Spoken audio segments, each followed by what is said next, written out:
नमस्ते, सुप्रभात। आज 8 जनवरी भाग्योदय फाउंडेशन की युग ऋषि विचार श्रृंखला के 1104वें चरण में आपका स्वागत है। 114 युग की मांग प्रतिभा परिष्कार। आज की पुस्तक पूज्यवर आचार्य श्री राम शर्मा जी ने पृष्ठ 7 पर लिखा था, विकास और विनाश एक दूसरे के प्रतिद्वंद्वी हैं। कहा था, वर्तमान समय विश्व इतिहास में अभूतपूर्व स्तर का है। इसमें एक ओर महाविनाश का प्रलयंकर तूफान अपनी प्रचंडता का परिचय दे रहा है, तो दूसरी ओर सतयुगी नवनिर्माण की उमंगें भी उछल रही हैं। विनाश और विकास एक दूसरे के प्रतिद्वंद्वी हैं, तो भी उनका एक ही समय में अपनी अपनी दिशा में चल सकना संभव है। इन दिनों आकाश में सघन तमिश्रा का साम्राज्य है, तो दूसरी ओर ब्रह्म मुहूर्त का आभास भी प्राची में उदीयमान हो दिख पड़ता है।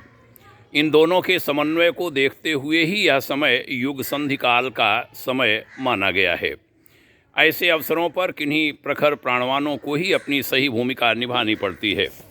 त्रेता में एक ओर रावण का आसुरी आतंक छाया था, दूसरी ओर राम राज्य वाले सतयुग की वापसी अपने प्रयास पुरुषार्थ का परिचय देने के लिए मचल रही थी। इस विचित्रता को देखकर सामान्य जन भयभीत थे। राम के साथ लड़ने के लिए उन दिनों कि एक भी राजा की शासकीय सेनाएं आगे बढ़कर नहीं आई थीं। फिर भी हनुमान और अंगद के नेतृत्व में रीछ बानरों की मंडली जान हथेली पर रखकर आगे आई और समुद्र पर सेतु बांधने, पर्वत उखाड़ने, लंका का विध्वंस करने में समर्थ हुई। राम ने उनके सहयोग की भाव भरे शब्दों में भूरी भूरी प्रशंसा की। भगवान राम उनके प्रति कृतज्ञ भी हुए। इस सहायक समुदाय में गीद, गिलहरी, केवट, शबरी जैसे कम सामर्थ्यवानों का भी काम सराहना के योग्य रहा।